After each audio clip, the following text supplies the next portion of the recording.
السلام عليكم ورحمة الله وبركاته. الحمد لله والصلاة والسلام على رسول الله وعلى آله وصحبه ومن والاه وبعد. Terutamanya marilah kita bersyukur kepada Allah kerana Allah Subhanahu wa Ta'ala masih memanjangkan usia kita. Malam ini dipertemukan oleh Allah. Mudah-mudahan keberadaan kita pada saat ini di antara ibadah yang diterima oleh Allah, yang dimuliakan ahli ijatan puasa. Surah ini di atas sekeras sekalian untuk ma'ifahkan Allah, didoakan ianya di antara ibadah yang akan menjadi saksi di hadapan Allah Subhanahu wa Ta'ala kelak. Seterusnya para hadirin, para hadirat bertuan, ibu-ibu yang dimuliakan. Terus kita masuk pada bicara kita malam ini, yaitu pada tajuk Syahadatu anna Muhammadan Rasulullah. Penyaksian sesungguhnya Muhammad itu adalah utusan Allah. Sebelum kita meneruskan bicara kita faham tajuk itu adalah tajuk yang ringan kepada kita. Dan saya yakin tuan-tuan, ibu-ibu sentiasa dan sedia memahaminya, sedia maklum mengenainya. Mengenai bicara pengarang, yang mana pengarang ingin menyatakan beberapa pembuktian bahawasanya baginda Muhammad SAW itu adalah utusan Allah, Rasul yang kita imani. Kita meyakini baginda adalah utusan Allah. Apakah pembuktian yang membuktikan baginda itu adalah utusan Allah? Malam ini pengarang ingin berbicara kepada kita merujuk kepada pembuktiannya. Berikutnya kata pengarang, al-adillatul bayyinatu ala sidqi risalati Muhammadin sallallahu alaihi wasallam. Sandaran yang jelas di atas kebenaran risalah Muhammad sallallahu alaihi wasallam. Tuan-tuan, merujuk kepada perkara ini, yang mana pengarang akan berhujah mengenai Rasulullah SAW, kebenaran risalah yang dibawa oleh baginda. Apatah lagi kita adalah umatnya, semestinya kita meyakini risalah Rasulullah itu adalah benar. Dan apakah bukti yang menguatkan bahawasanya Rasulullah itu adalah utusan Allah? Kemudian yu'ayyidullahu rusulahu bil bayyinati dallati ala risalatihim hatta la yukadzibuhumun nas. Allah Subhanahu wa Ta'ala menguatkan para rasulnya dengan keterangan-keterangan yang menunjukkan risalah mereka itu supaya ianya tidak didustai oleh manusia. Sebelum itu, kita ingin melihat keterangan apa yang dibuat para rasul. Para rasul datang kepada kita, khususnya Muhammad SAW, supaya ianya tidak didustai oleh manusia. Jadi apa yang dibawa oleh para rasul supaya orang tidak mendustai rasul? Di antara yang dibawa oleh para rasul SAW adalah mukjizat. Ma min al-anbiya'i nabiyyun illa qad u'tiya min al-ayati ma mithluhu amana 'alaihi al-bashar. Tidaklah nabi di antara nabi-nabi melainkan sesungguhnya telah dikurniakan kepadanya tanda-tanda, yakni mukjizat-mukjizat keterangan, supaya ianya diimani oleh manusia. Maksudnya mukjizat para rasul ianya supaya manusia beriman dengan apa yang mereka bawa, lalu dikuatkan dengan mukjizat. Ya, sebelum itu tuan-tuan, kejap, kami nak tanya mukjizat itu apa? Mukjizat semestinya sesuatu yang luar biasa yang pernah didatangkan oleh para rasul alaihi wassalam pada zaman mereka, manakala tidak ada seorang pun yang berkemampuan untuk berhadapan dan mendatangkan apa yang sedang ataupun apa yang sudah dibawa oleh mereka. Maknanya mukjizat mesti perkara luar biasa? Ya. Sebagai contoh, Rasulullah juga makan, kita juga makan. Adakah ini mukjizat? Tak. Rasulullah berkahwin, kita juga berkahwin. Rasulullah ada anak, kita juga ada anak. Adakah itu mukjizat? Tak. Mukjizat tadi, dia mesti perkara luar biasa. Jadi para Rasul alaihi wassalam, semua mereka mempunyai mukjizat kurniaan Allah. Dengan izin Allah, dia yang berlaku supaya diimani oleh manusia. Kenapa seringkali mukjizat dikaitkan dengan sihir? Umat-umat pada zaman para Rasul alaihi wassalam, bahkan Rasulullah juga tidak terlepas. Bagi dia juga pernah dilabel dengan seorang ahli sihir. Jadi adakah dengan sebab perkara luar biasa itu, itulah yang dihadapi oleh para Rasul. Ini kita akan kaitkan insyaAllah. Jadi sekarang kata pengarang, apa yang dibuat oleh para Rasul? Mukjizat-mukjizat, keterangan-keterangan, supaya ianya tidak didustai oleh manusia, supaya orang percaya dengan apa yang dibawa oleh mereka. Hal ini dinyatakan oleh Allah Subhanahu wa taala, laqad arsalna rusulana bil bayyinat. Petikan daripada surah Al-Hadid ayat 25, juzuk 27. Maka sesungguhnya kami telah mengurniakan kepada rasul-rasul kami mukjizat-mukjizat. Artinya setiap rasul mesti mempunyai mukjizat. Kenapa? Supaya ianya diimani oleh manusia. Walaqad ayyada Allah Muhammadan sallallahu alaihi wa alihi wa sallam bi bayyinatin wadihatin wa adillatin qati'atin mu'jizat. Dan sesungguhnya Allah Subhanahu wa taala telah menguatkan Muhammad sallallahu alaihi wasallam dengan keterangan-keterangan yang jelas dan pembuktian-pembuktian yang jitu, yang antaranya mukjizat. Maknanya Rasulullah juga mempunyai mukjizat. Contoh begini, sebelum kita melangkah lebih jauh, mukjizat dibagikan kepada dua.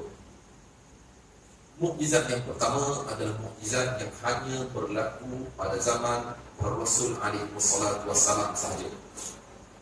Sebagai contoh, Nabi Isa alaihi wassalam dengan izin Allah, seorang yang buta dapat melihat. Ianya hanya berlaku pada zaman itu. Mukjizat Nabi Musa alaihi wassalam, tongkat yang bertukar menjadi ular. Ianya hanya berlaku kepada Nabi Musa semasa hayatnya. Manakala ini adalah kategori yang pertama, mukjizat yang hanya berlaku semasa hayat Rasul alaihi wassalam. Dan Rasulullah juga dipunyaikan mukjizat kategori yang pertama ini. Di antaranya bulan pernah terbelah di zaman baginda alaihi wassalam. Bulan pernah terbelah tuan, dibahagikan kepada dua bahagian, pernah berlaku di zaman Rasulullah. Dan di antara mukjizat yang berlaku kepada baginda alaihi wassalam adalah air yang terpancar daripada jari jemari baginda. Ini berlaku di zaman Rasulullah. Kita tak pernah melihat tuan, kita tidak pernah menyaksikan. Cuma pengkhabaran, penceritaan hadis itu sampai kepada kita.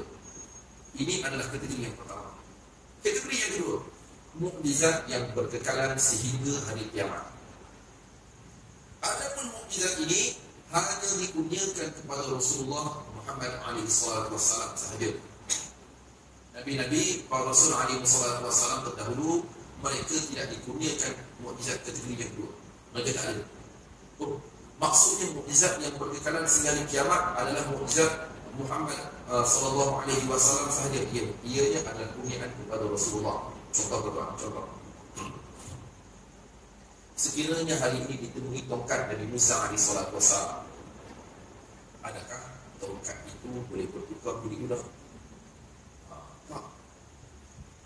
Dan sekiranya ditemui pada hari ini peninggalan para Rasul SAW terdahulu, adakah ianya boleh berlaku sesuatu? Tak. Maksudnya ianya hanya berlaku pada era kehidupan mereka semata. Betul. Okay.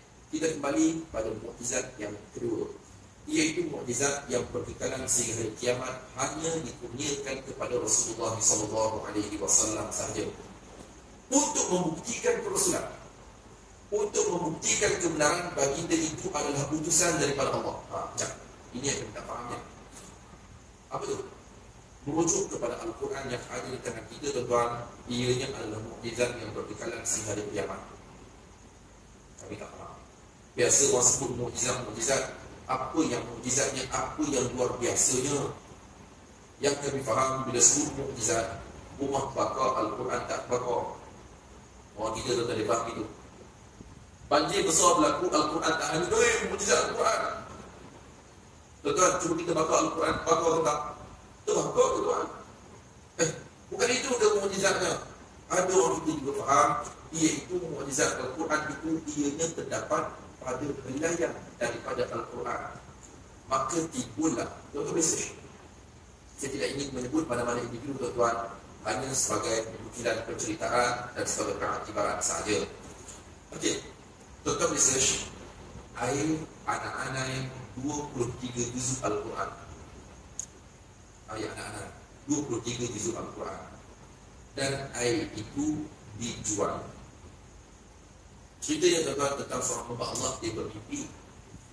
Dia bermimpi tentang mushaf, predikat tentang adalah berlaku spiritual kepada dia. Jadi selepas dia bermimpi, dia terus memberet Al-Quran mushafnya. Malangnya Al-Quran itu telah pun dimakan oleh anak-anak sebanyak 23 juzuk Al-Quran. Lama sekali betul tuan-tuan. Anak-anak yang pun makan. Macam kita saya rumah betul lama tak buat kitab pun punya anak-anak makan habis. Tinggal kulit yang bersetik tuan-tuan dalam dah habis. Sama je. Okey. Jadi individu tadi tuan-tuan, apa dia buat? Dia mengambil anak-anak yang memakan mushafnya itu, lalu direndam anak-anak tersebut di dalam air. Apa berlaku? Lantas ia menjual air anak-anak itu. Tuan-tuan listen tuan-tuan. Bukan saya buat cerita, tuan-tuan Google, tuan-tuan tengok air anak-anak 23 juzuk Al-Quran. Sebab saya tahu lah, stokis dia dulu sekali rumah dengan saya. Masa zaman hujan tu tuan-tuan, geng-geng hujan. Ada stokis dia, tuan-tuan research. Air anak-anak 23 juzuk Al-Quran, tuan-tuan akan jumpa. Kenapa ianya berlaku dan bagaimana sehingga berlakunya dan sehingga penjualan air anak-anak. Tak percaya ke? Kan anak-anak yang makan Al-Quran, Al-Quran kan mukjizat. Tuan-tuan, kita jawab dulu. Kita tak percaya dengan apa yang dijual. Tak percaya ke anak-anak itu kan makan Al-Quran. Al-Quran kan mukjizat. Jadi kita makan anak-anak itu makan mukjizat. Jadi ada satu lah untuk kita ni kesihatan tu pada sehingga akhirnya tuan-tuan. Okey, kalau itulah logik akalnya haji. Kenapa haji tak makan sebesar haji? Buat sup dia. Haji balik rumah dia renang, haji buat sup satu mushaf. Itu lebih mujarab 30 juzuk, ini 23. Tak cukup lagi. Kalau ikut logik akalnya, adakah itu mukjizat yang dimaksudkan? Ini yang ingin kita bicarakan. Yang mana mukjizat Al-Quran itu bukan terdapat pada helaian Al-Quran. Pada helaian mana-mana mushaf terletak, sebenarnya mukjizat itu ianya terletak pada setiap huruf daripada Al-Quran. Walaupun di mana ia dilakarkan. Betul? Walau di mana ia dilakarkan, terdapat mukjizat padanya. Walaupun dalam mindset kita ada aplikasi Al-Quran, maknanya penulisan itu adalah mukjizat. Setiap huruf yang tertera di dalam Al-Quran adalah mukjizat. Betul lagi. Okay. Jadi kami nak tahu apakah maksud mukjizat pada setiap itu. Sebab tadi kita dah lihat yang mana mukjizat ini adalah untuk menguatkan para rasul supaya mereka tidak didustai oleh manusia, menunjukkan mereka itu adalah utusan Allah. Okay. Contoh tuan-tuan. Contoh. Di dalam Al-Quran, Allah Subhanahu wa Ta'ala bersifat, ini kita merujuk kepada alam. Sebab Allah Subhanahu wa Ta'ala itu menyarankan kita berfikir tentang alam. Ini merujuk kepada pertemuan kita yang lalu, tuan. Saranan kepada kita untuk berfikir tentang alam. Okey, di antaranya, sebelum kita berbeza, kami nak tanya tentang soalan tadi itu. Kenapa mukjizat Al-Quran disebut dengan mukjizat yang berkekalan sehingga kiamat? Begini tuan-tuan. Maksudnya Al-Quran yang ada di tangan kita, pasti akan ada sesuatu penemuan yang bertepatan pada zaman itu selaras dengan apa yang tertera di dalam Al-Quran.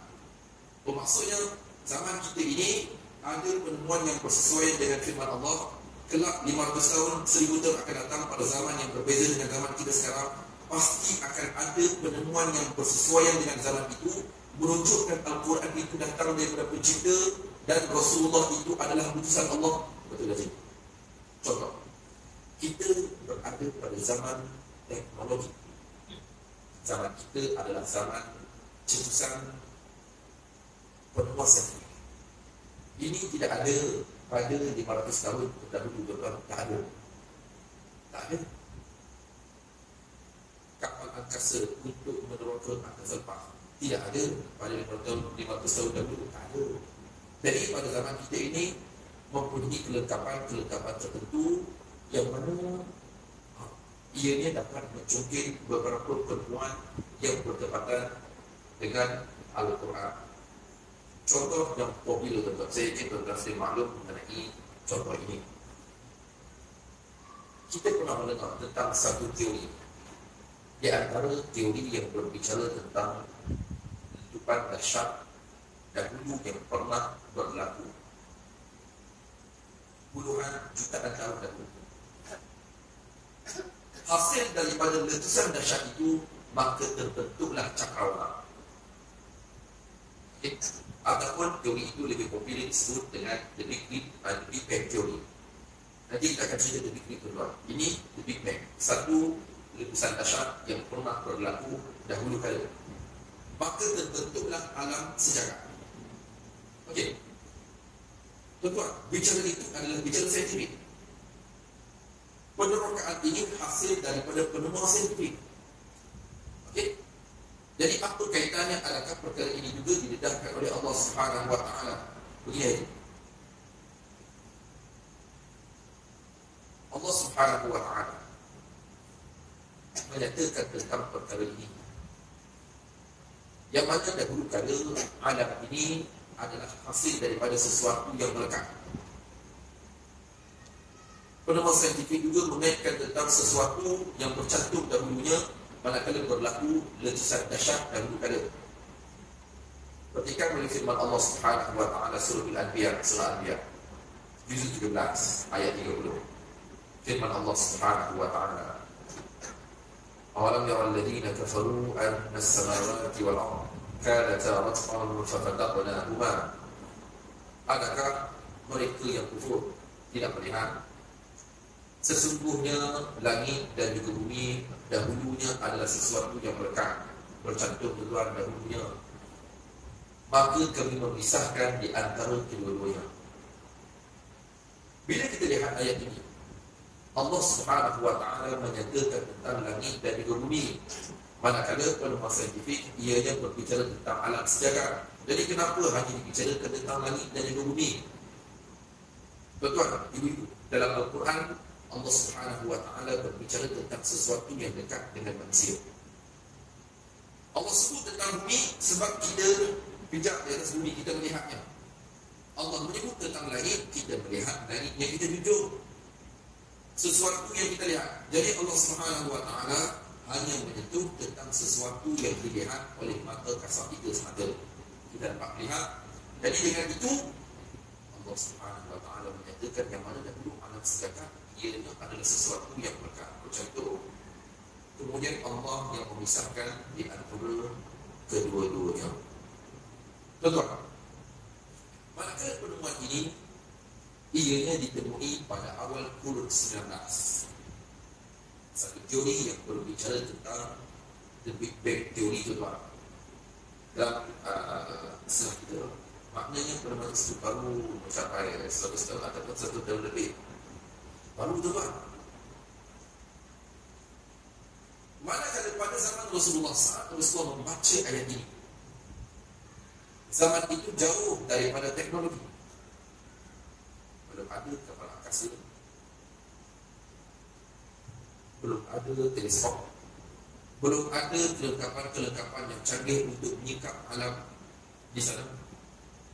Sebaliknya Al-Quran telah jauh mendahului penemuan yang ditemui pada hari ini.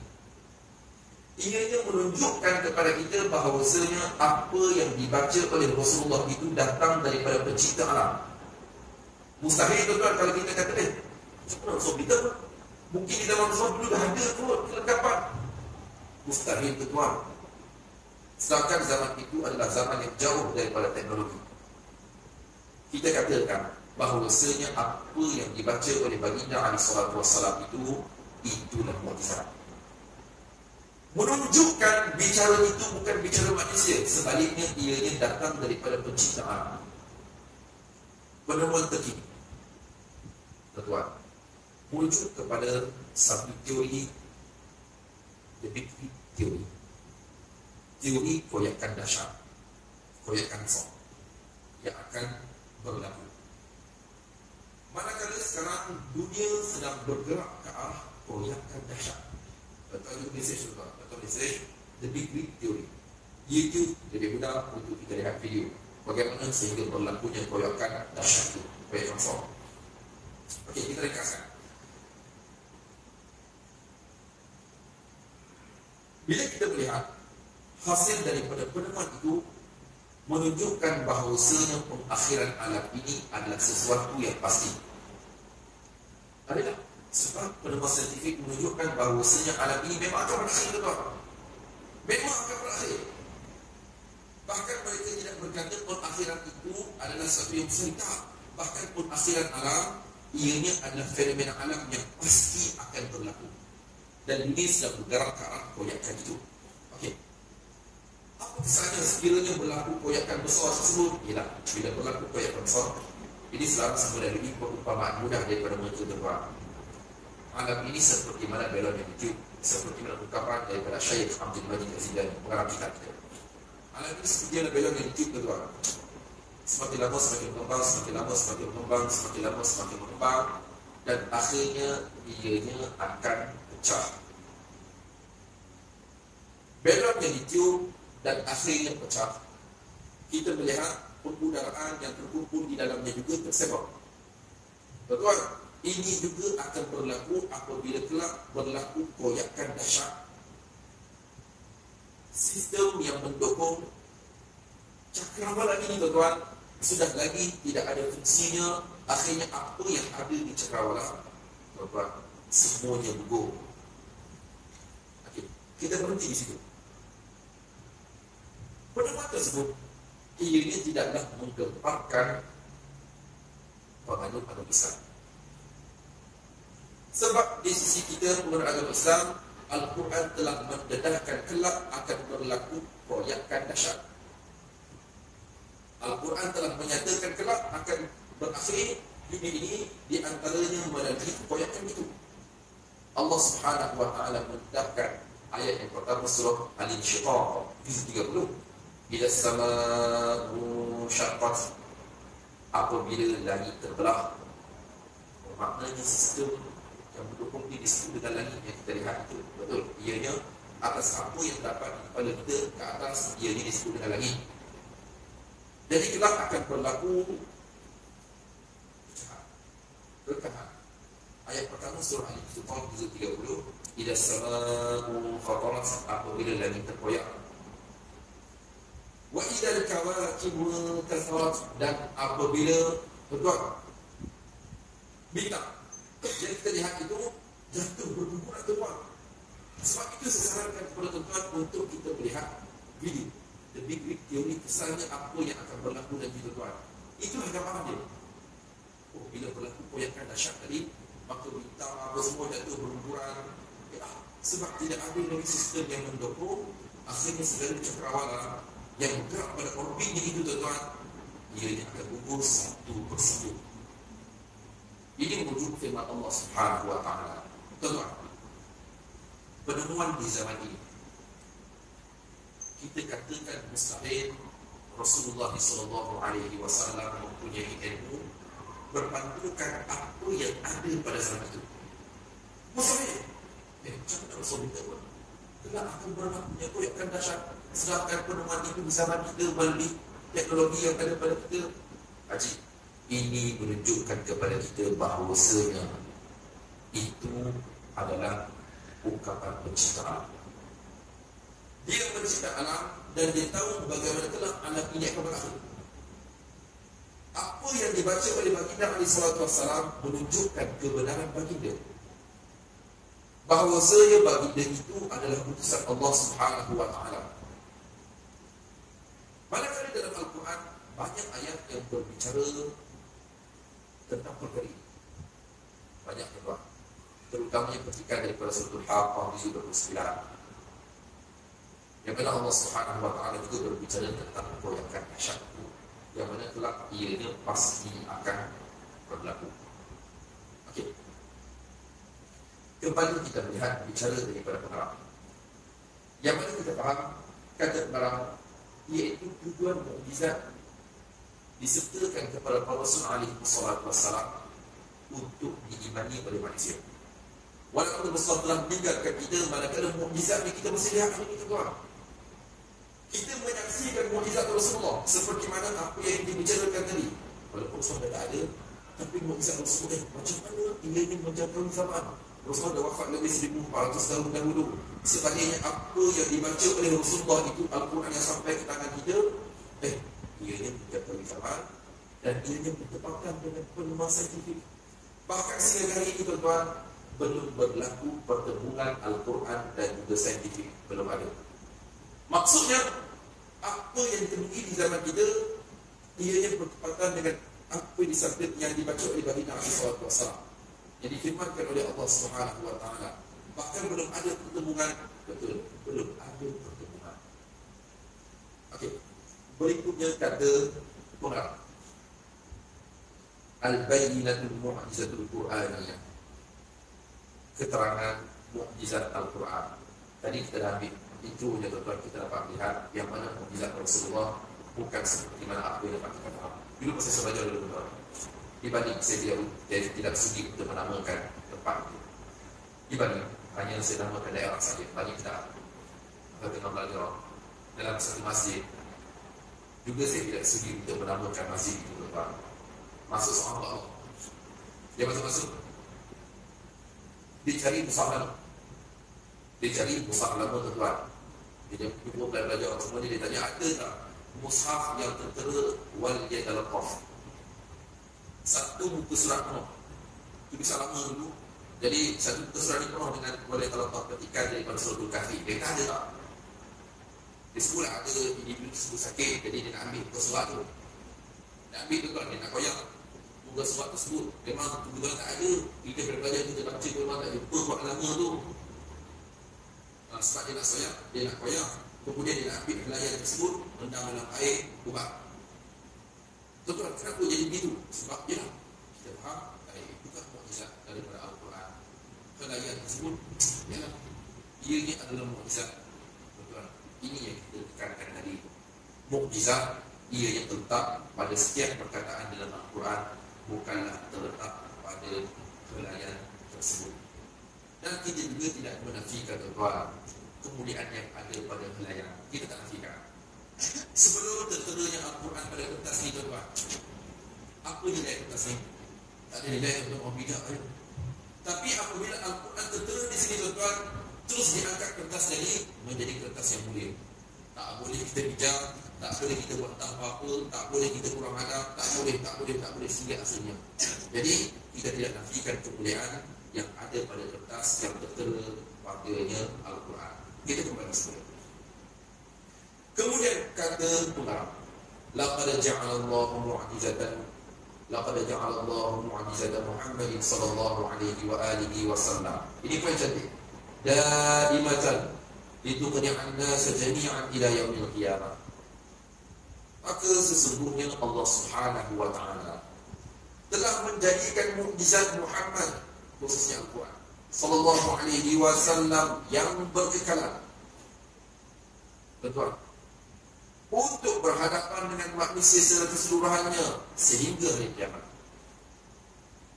Kami nak tanya, adakah pada kitab suci penganut agama yang lain juga terdapat macam kita tadi dalam Al-Quran kan kita kata ada penemuan saintifik yang bertepatan dengan Al-Quran. Kami ada kitab suci ni ada juga ke? Ini kita akan lihat pada pertemuan akan datang. Kita akan lihat pada pertemuan akan datang, dan ianya tidak berlaku dan hanya terdapat pada Al-Quran sahaja. Ini juga satu kebanggaan kepada kita penganut agama Islam, yang mana Al-Quran sebagai rujukan utama kita yang wajib kita beriman. Okey. Jadi maknanya Al-Quran adalah mukjizat yang berkekalan supaya ianya menjadi satu sesuatu yang akan berhadapan dengan manusia sehingga hari kiamat. Wa ja'ala al-Qur'an al-Karim aqwal mu'jizat. Dan Allah menjadikan Al-Quran Al-Karim itu adalah mukjizat yang paling kuat. Mukjizat Al-Quran Al-Karim yang ada di tangan kita ini, tuan-tuan, ianya adalah mukjizat yang paling kuat. Sebelum itu, sebagai contoh, tuan-tuan, bagi penganut agama Islam, sekurang-kurangnya pasti dia akan menghafal surah Al-Fatihah. Sekurang-kurangnya, tuan-tuan, sekurang-kurangnya pasti akan hafal punya. Tak kira siapa dia, tuan-tuan, orang Islam, dia sebut Islam, dia pasti akan hafal salah satu di antara surah yang terdapat dalam Al-Quran. Walaupun dia bukan berbahasa Arab, dia tak tahu apa, tuan-tuan, dia bukan orang Arab, tapi dia boleh hafal. Manakala, tuan-tuan, ada ataupun tidak bagi agama yang lain wujud pertikat suci mereka yang mana keseluruhan daripada penganut agama tersebut menghafal walaupun sedikit daripada kitab suci mereka. Belum tentu, tuan-tuan. Mungkin kita ada kawan-kawan kita, mungkin kita boleh bersembang, bercakap dengan mereka, apakah surah yang diingati oleh mereka petikan daripada kitab suci mereka, tuan-tuan. Mungkin kita boleh bertanya, sekurang-kurangnya kita penganut agama Islam, walaupun tak hafal semua, tapi satu surah tu kita tahulah. Suratul Fatihah sekurang-kurangnya, tuan-tuan, semua orang kita hafal. Okey. Kemudian kata pengarang, dan Allah menjadikan Al-Quranul Karim mukjizat yang paling kuat di antara mukjizat Rasulullah SAW. Maknanya mukjizat Rasulullah sebelum ni pun power juga, hebat-hebat juga. Betul Haji, kita tidak nafikan. Cuma kata pengarang, Al-Quran itu adalah mukjizat yang paling kuat. Sebab ianya adalah sesuatu yang disaksikan sehingga hari kiamat. Walaupun Rasulullah tidak ada dengan kita, sebaliknya mukjizat itu kita rasai, tuan-tuan. Kita dapat lihat dan kita berbangga dengan mukjizat Al-Quran. Wa hafizahu subhanahu minat tahrif. Di antara mukjizat Al-Quran, Allah memeliharanya daripada pindaan. Di antara mukjizat Al-Quran, Allah memelihara Al-Quran daripada pindaan. Tuan-tuan, ada usaha sebenarnya untuk meminda. Kita pernah viral, tuan-tuan. Pernah viral kepada kita yang mana usaha cetakan Al-Quran dicetak. Kemudian, tuan-tuan, mereka hantar ke tempat-tempat di sebilangan negara Afrika. Dia orang cetak. Dia orang pindah sedikit daripada ayat-ayat tertentu, kemudian mereka hantar. Dalam usaha mereka untuk meminda apa yang terdapat dalam Al-Quran. Secara kebiasaannya, tuan-tuan, ia pasti dapat dihidu. Mesti dapat dihidu punya. Kenapa? Sebab ada di antara mereka yang menghafal Al-Quran itu di dalam dada-dada mereka. Kita lihat bagaimana Allah memelihara, tuan-tuan. Ada mereka yang hafal Al-Quran daripada dada. Jutaan penganut agama Islam hari ini, tuan-tuan, hafal Al-Quran. Jadi, walaupun usaha mereka untuk meminda, tetapi ianya disedari kerana di sana ada mereka yang menghafal. Dia buka, dia baca, ini lain. Ini dipinda, rupanya ada usaha untuk meminda itu. Jadi ini di antara bukti bagaimana Allah Subhanahu Wa Taala memelihara Al-Quran daripada dipinda. Walihadhil bayyinatil Qur'aniyati awjuhun nuwaddihu i'jaz al-Qur'ani nadhkuru minha. Dan dengan sebab ini keterangan Al-Quran itu yang mana kita akan memperincikan mukjizat-mukjizat Al-Quran. Kita akan menyebut di antaranya.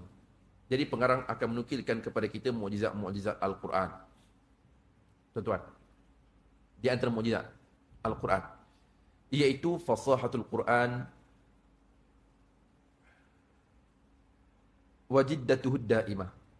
Sebelum itu, tuan-tuan, kalau kita lihat Al-Quran diturunkan dalam bahasa Arab. Kita ni bukan orang Arab.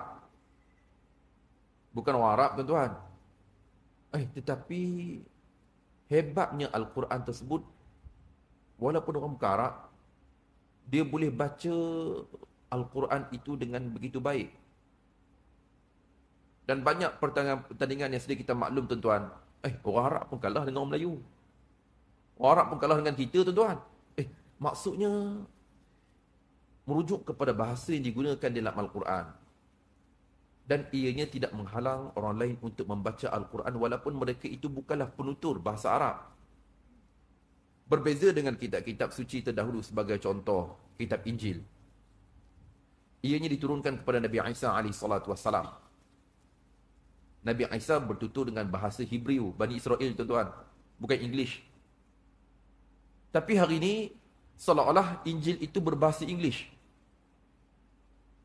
Hingga kan, kita pun tidak menyedari, Injil ni bahasa Bani Israel ke bahasa English. Manakala perkara ini tidak berlaku kepada Al-Quran. Tak berlaku. Al-Quran, kita tahu ianya adalah bahasa Arab. Diturunkan kepada baginda SAW dalam bahasa Arab. Dan ianya tidak menghalang kepada mana-mana bangsa untuk membaca Al-Quran itu dengan baik dan memelihara keaslian bacaan dan juga huruf-hurufnya. Kata pengarang di sini, iaitu di antara mukjizatnya fasahatul Quran.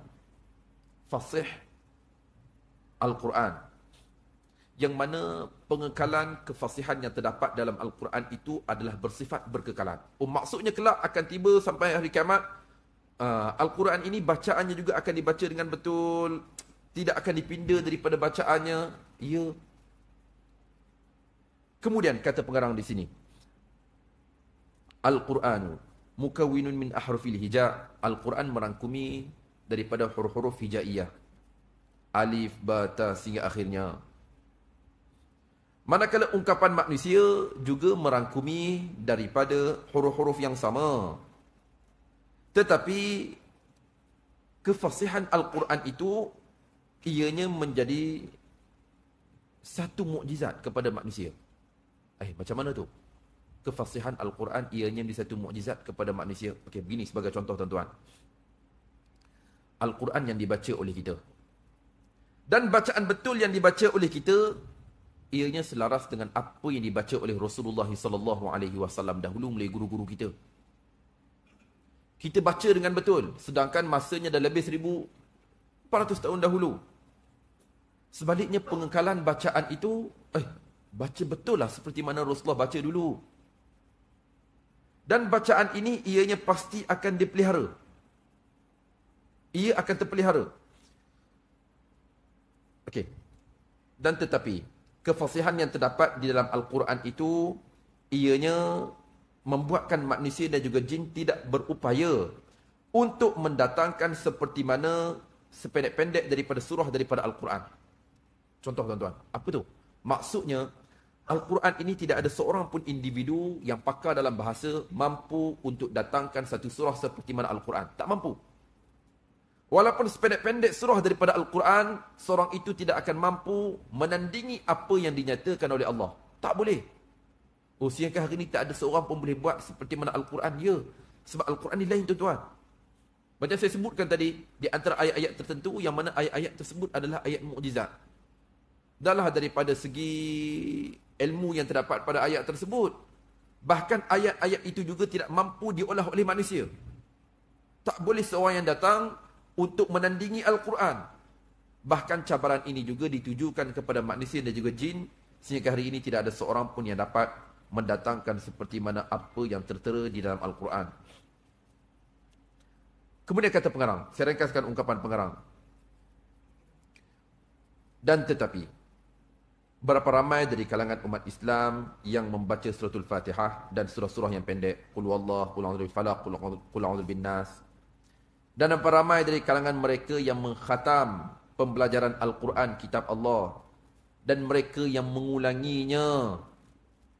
Maka, tuan-tuan, kita tidak merasai, bila kita baca suratul Fatihah, tuan-tuan, kita tak rasa macam bosan pun.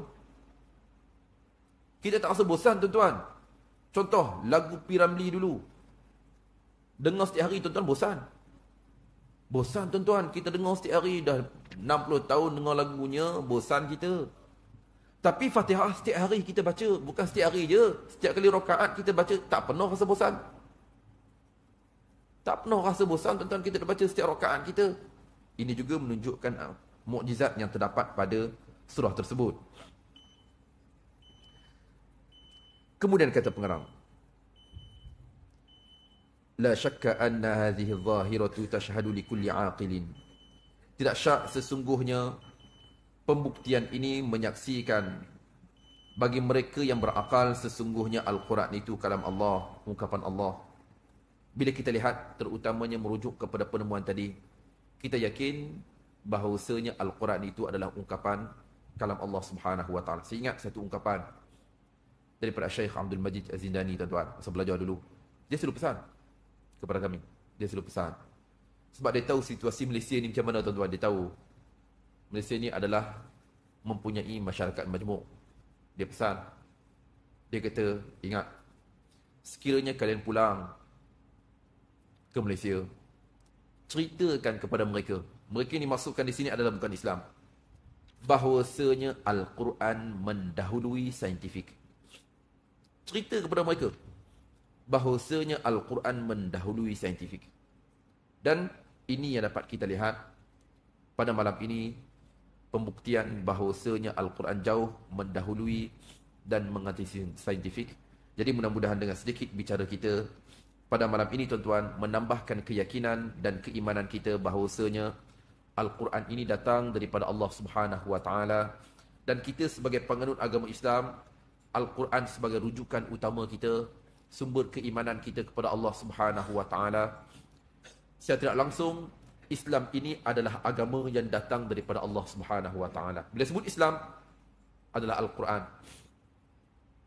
Kemudian bila sebut Al-Quran merujuk kepada penganut yang membaca Al-Quran adalah penganut agama Islam. Dan bila kita melihat kepada penemuan tadi yang tertera dalam Al-Quran, menunjukkan bahawasanya Al-Quran itu adalah ungkapan Allah Subhanahu wa taala, amat mustahil ianya adalah ungkapan Rasulullah sallallahu alaihi wasallam, kerana baginda berada pada zaman yang jauh daripada teknologi. Jadi mudah-mudahan Allah Subhanahu wa taala memperteguhkan keimanan kita dan keyakinan kita bahawasanya Islam ini adalah agama yang datang daripada Allah, dan jangan kita syak, ragu, wasangka tentang agama kita. Sebaliknya kita terus meyakini bahawasanya satu-satunya agama yang mendorong penganutnya ke syurga Allah Subhanahu wa taala adalah Islam, dan semestinya kita berbangga bahawasanya satu-satunya kitab suci di atas muka bumi hari ini, tuan-tuan, yang bertepatan dengan penemuan saintifik hanya terdapat di dalam Al-Quran sahaja. Wallahu ta'ala alam. Saya mohon kemaafan sekiranya rungkai kata saya untuk mana-mana pihak atau bicara saya untuk peribadi, tuan-tuan, ibu-ibu, saya mohon kemaafan atas ketelanjuran budi bicara. Wallahu ta'ala alam. Wassalamualaikum warahmatullahi wabarakatuh.